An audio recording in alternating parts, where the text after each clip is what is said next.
Good morning friends.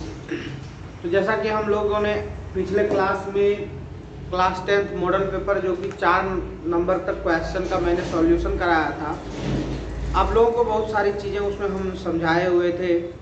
आज हम उसी क्लास को यहाँ पर आगे लेकर के आए हैं। बिहार बोर्ड का जो इंटरनेट से निकाली गई, इंटरनेट पर जो अपलोड की गई मॉडल पेपर है, उसी का सॉल्यूशन मैं लेकर के आया हूँ, जिसमें मॉडल सेट एक पहला मॉडल सेट मैथ्स का क्लास 10th के लिए, जिसका 4 प्रश्न मैंने ऑब्जेक्टिव का किया था। आइए अगला 5 नंबर का प्रश्न क्या कहता है उसको देखते हैं।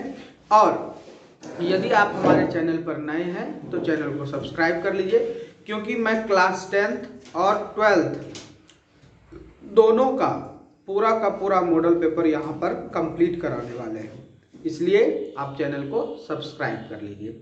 तो देखिए 5वां नंबर का प्रश्न जो हमारा है वो है निम्न में कौन सा द्विघात समीकरण है। तो बात आ गई द्विघात की, मीन्स क्वाड्रेटिक इक्वेशन। ठीक है, चलिए हम लोग क्वाड्रेटिक इक्वेशन पर बात कर लेते हैं। इसमें है x square plus 5 root x minus 14 is equal to 0, x cube plus 4x plus 4 is equal to 0, x plus 1/x plus 2 बराबर 2, और फिर चौथा है 2x square is equal to 2x minus 1/x। इतना प्रश्न है। अब इसमें से हम लोगों को चुनना है कि द्विघात समीकरण कौन सा है।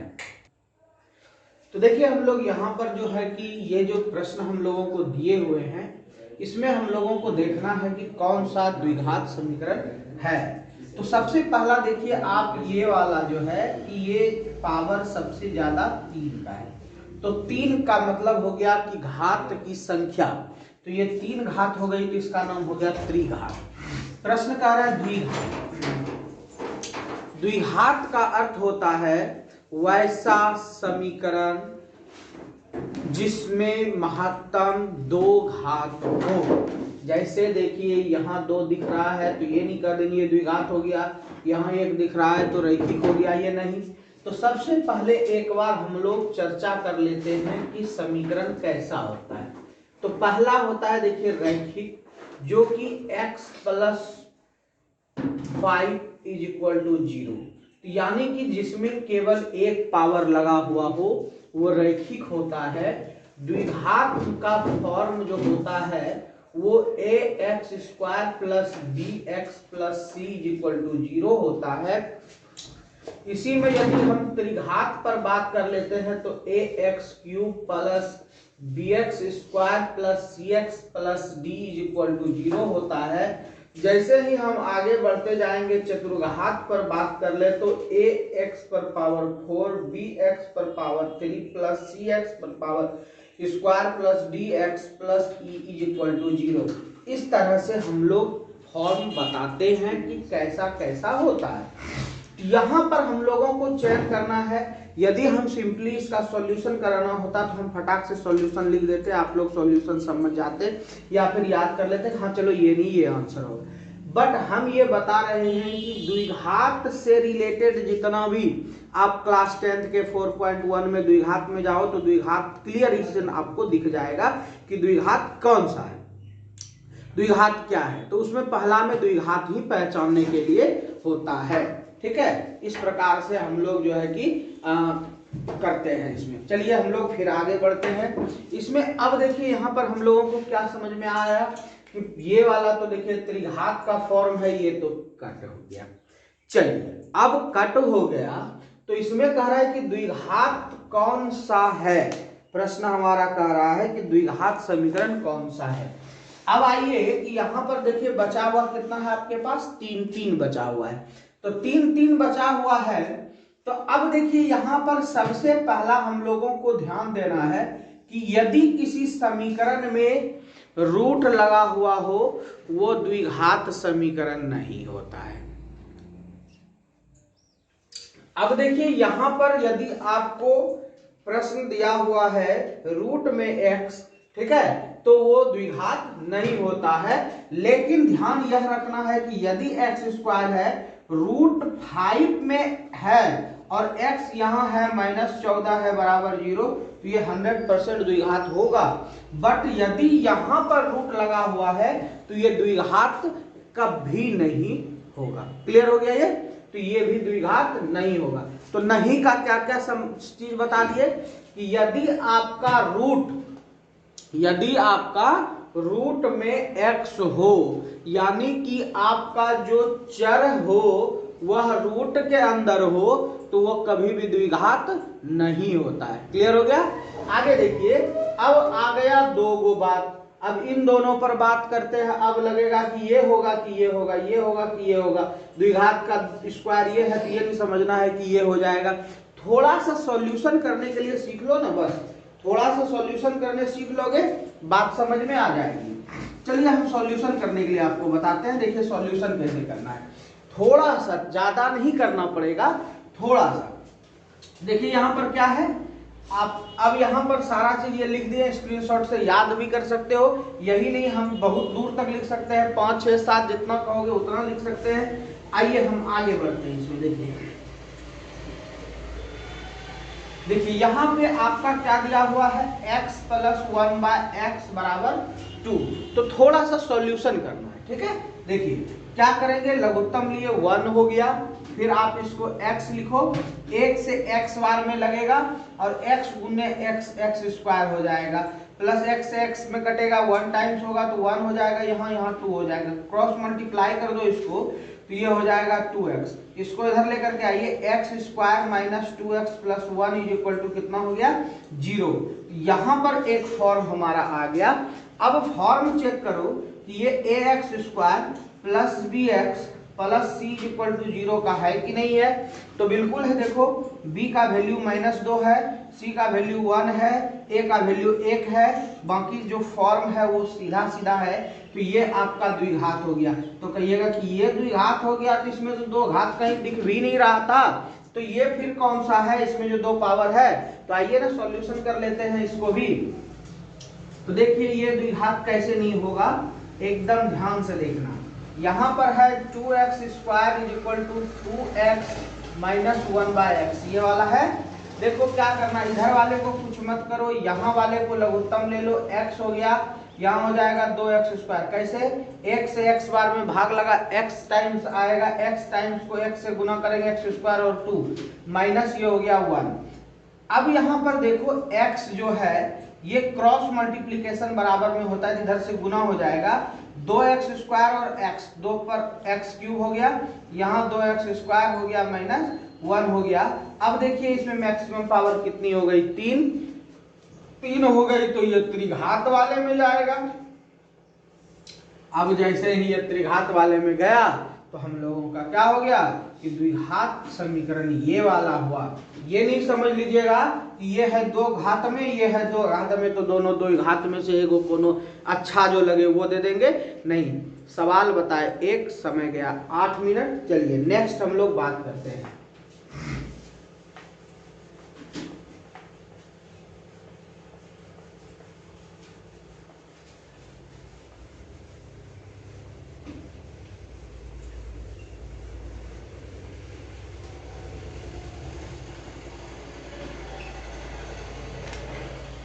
प्रश्न देखिए अगला है 6ठा नंबर, कहता है 188/220 का सरलतम रूप है। ऑप्शन है 47/50, 45/53, 91/110, 47/55, ये है। चलिए हम लोग देखिए क्या करते हैं इसको। यदि वैसा सवाल जो कि देखिए सम पर समाप्त हो, उसको 2 से डिवाइड करो, 2 × 9 = 18, 2 × 4 = 8, इसको करो 2 से 11 और 0। देखिए ये कितना हो गया, 94/110, इसमें से कोई नहीं है।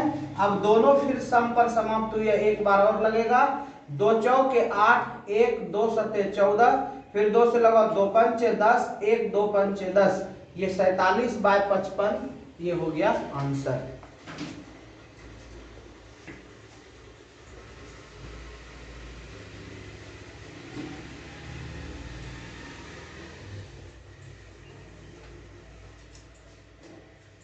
7वां नंबर है, किसी द्विघात बहुपदों के शून्यकों की अधिकतम संख्या।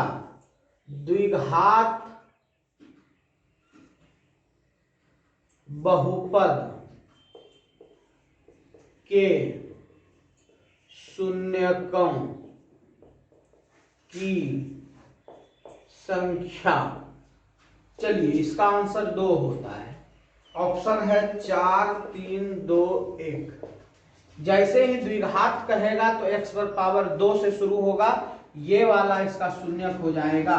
इसी में नोट में लिख देते हैं, त्रिघात बहुपद के शून्यकों की संख्या बराबर 3 हो जाएगा, इसलिए कि इसका मैक्सिमम पावर 3 होगा। यही नहीं, रैखिक पर बात कर लेते हैं। रैखिक बहुपद के प्रश्न 1 था, मैंने सबों को लिख दिया। शून्यकों की संख्या, इसमें x ही केवल होगा, तो शून्यकों की संख्या होगी 1। उसके बाद चतुर्घाती बहुपद के शून्यकों की संख्या बराबर आपका 4, क्योंकि x पर पावर होगा 4। जितना x पर पावर होगा मीन्स x पर पावर जितना होगा मैक्सिमम, वही उसका घात होगा और वही उसका शून्यकों की संख्या भी होगा।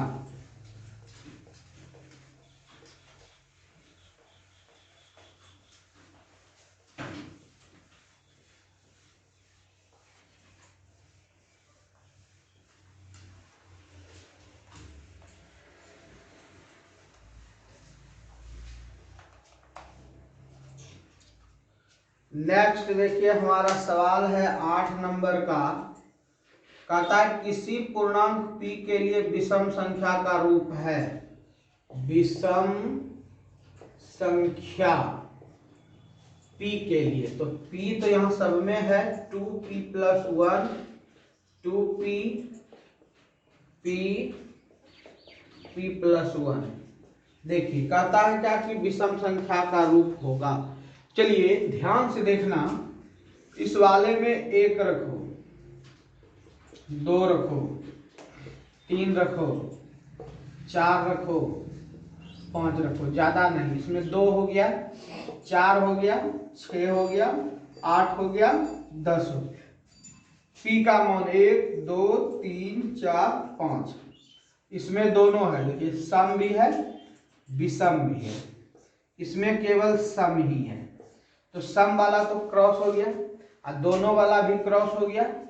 p + 1 में आइए, 1 + 1, 2 + 1, 3 + 1, 4 + 1, 5 + 1, मिला 2 3 4 5 6। इसमें भी आपका सम भी मिला और विषम भी मिला। ठीक है, अब आ जाओ इस वाले पे। p का 1, p का 2, p का 3, p का 4 और p का 5। 2 एकम 2 1 3, 2 दूनी 4 1 5, 3 दूनी 6 1 7, 4 दूनी 8 1 9, 5 दूनी 10 1 11। ये सब हो गया आपका विषम। ये सब है सम कोई ना कोई मौजूद, इसमें ओनली विषम, तो विषम का रूप हो गया 2p + 1।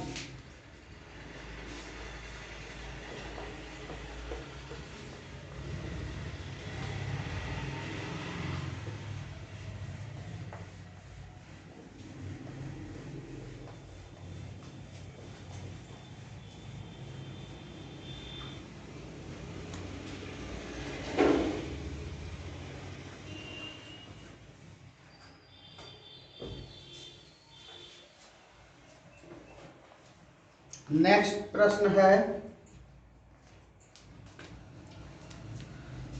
कहता है क्या कि किसी O केंद्र वाले वृत्त के, ये देखिए हम लोग एक वृत्त बनाए,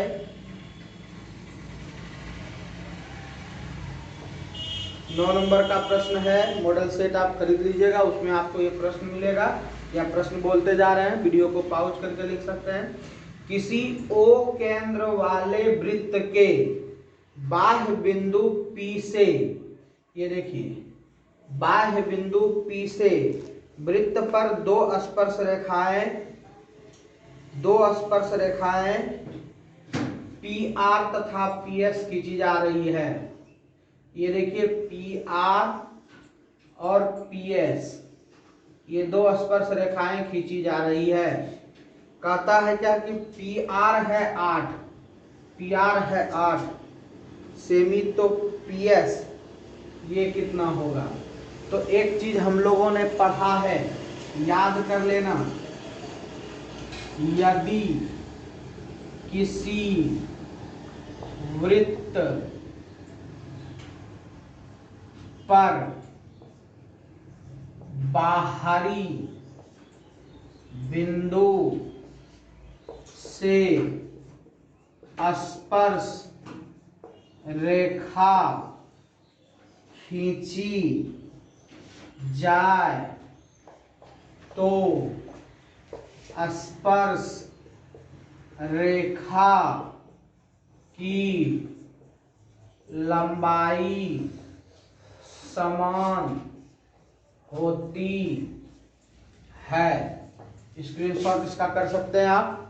यदि किसी वृत्त पर, ये वृत्त हो गया, बाहरी बिंदु से, ये बाहरी बिंदु हो गया, स्पर्श रेखा खींची जाए, ये स्पर्श रेखा खींच दिए, तो स्पर्श रेखा की लंबाई, तो स्पर्श रेखा की जो ये लंबाई है ना दोनों को, वो समान होगा। तो ये 8 cm है, तो ये भी कितना हो जाएगा 8 cm। भाषा को याद रखिएगा, ध्यान से स्क्रीनशॉट कर सकते हैं। चलिए आगे बढ़ते हैं हम लोग।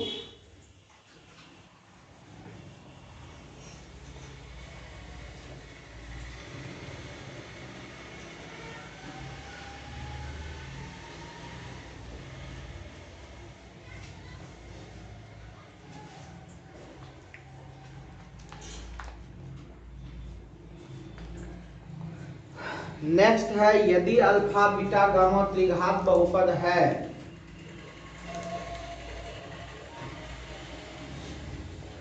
यदि अल्फा बीटा और गामा त्रिघात बहुपद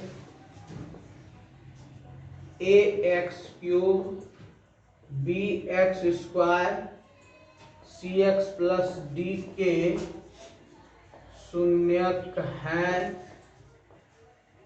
हो, तो alpha beta, beta gamma, gamma alpha बराबर व्हाट।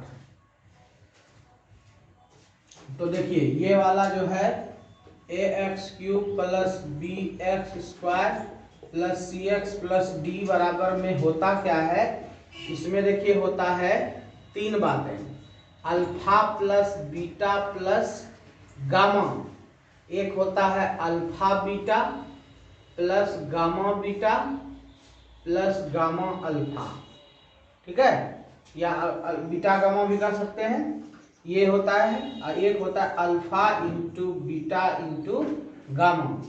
तो तीनों में सभी अलग अलग बातें होती है, तो ध्यान रख दीजिए क्या होता है। अल्फा प्लस बीटा का नाम सुने होंगे, क्या होता है आपका अल्फा प्लस बीटा, जब 2 ठो रहता है तो -b/a, और अल्फा इंटू बीटा बराबर क्या होता है c/a। वो तो 2 ठो वाले में, यहाँ पर है त्रिघात, तो त्रिघात वाले में भी आप लोग याद रख लीजिए। तो देखिए इसको सीखने का एक आसान तरीका है, ध्यान रखिएगा। जैसे आप लोगों को द्विघात में होता था, क्या होता था याद रखो कि ax² plus bx plus c रहता था, तो इसमें हम लोग क्या करते थे, alpha plus beta, minus B by A, ये वाला और ये वाला का अनुपात लेते थे, और अल्फा इंटू बीटा में क्या करते थे, सी बाय ए लेते थे। यानी पहला माइनस से शुरू करते थे, क्या करते थे, और अगला और ये वाला को प्लस से शुरू करते थे। ठीक उसी तरह से यहाँ पर देखो alpha plus beta plus gamma है ना, alpha plus beta plus gamma. तो अल्फा वाला में ये वाला लेना, तीनों का एडिशन जब रहे तो ये वाला, तो ये माइनस से शुरू होती है और ए। इसमें देखो जब गुना वाला रहेगा तो उससे आगे थोड़ा सा बढ़ो, तो एक माइनस एक प्लस, ठीक है, और अल्फा इंटू बीटा ये वाला डी वाला, तो ये हो जाएगा माइनस डी बाय ए, इस तरह से। तो कह रहा है ये वाला, तो यही वाला का हमको चाहिए, alpha beta, beta gamma, gamma alpha, इसका मान हो जाएगा सी बाय ए। नेक्स्ट प्रश्न देखिए, कह रहा है यदि रैखिक समीकरणों के आलेख, 11 नंबर, यदि रैखिक समीकरणों का आलेख समांतर रेखा हो, समांतर रेखाएं है, तब रैखिक समीकरण युग्म होंगे। तब रैखिक समीकरण के युग्म होंगे। ठीक है, देखिए इसमें देखिए कहता है क्या कि आप लोग थोड़ा सा याद रख लें, ये जो बात यहाँ पर लिखा हुआ है, इस बात में हम लोगों को थोड़ा सा कुछ याद रखना है। याद क्या रखना है, देखिए ध्यान से हम बता रहे हैं, आप लोग यहाँ पर समझेंगे। आप लोगों को यहाँ पर पता है कि जब दो चर वाले रैखिक समीकरण का हम लोग सॉल्यूशन करते हैं कोई भी सवाल का, तो उसमें हम लोगों को तीन समीकरण पर बात करना होती है। जो समीकरण इस प्रकार से है, देखिए यहाँ पर जो आलेख बनता है, एक बनता है संरेख, ध्यान से सुनिएगा, दूसरा बनता है समांतर, और एक बनता है प्रतिच्छेदक। यही तीन बातें यहाँ पर आएगी। तो तीनों में अलग अलग बातें होती है, ठीक है, तीनों का जो सॉल्यूशन है वो अलग अलग होती है। देखिए ध्यान से एकदम याद रखना, जब प्रतिच्छेदक हो, प्रतिच्छेदक में आपका एक हल होता है। कितना हल होता है, एक हल, उसके अलावा कोई हल ही नहीं होगा। समांतर में देखो, जब समांतर हो जाए तो दोनों अलग अलग लाइन होगी, तो कोई हल नहीं, क्या होगी, कोई हल नहीं। ये हो गया आपका किसका, समांतर का। और तीसरा देखो क्या है, संरेख। संरेख का मतलब हुआ एक ही रेख पर, एक ही रेखा पर, तो इसका होगा अनेक हल। यही तीन बातें हम लोगों को याद रखना है यहाँ पे, कि यदि प्रतिच्छेद हो तो एक हल, समांतर हो तो कोई हल नहीं, और संरेख हो तो अनेक हल। तो आज के क्लास में बस इतना ही रहने दीजिए। 11 नंबर तक का मैंने सॉल्यूशन किया। मिलते हैं फिर अगले क्लास में 12 नंबर से आगे के सॉल्यूशन के लिए। बट आपसे यही छोटी सी गुजारिश है कि यदि आप चैनल पर नए हैं तो चैनल को सब्सक्राइब कर लीजिए, बेल आइकन प्रेस कर लीजिए, ताकि हम इसी प्रकार का क्लास आप लोगों के लिए प्रतिदिन मॉडल पेपर क्वेश्चन 10th के लिए भी और 12th के लिए भी लेकर के आते रहेंगे। मिलते हैं फिर नए वीडियो में।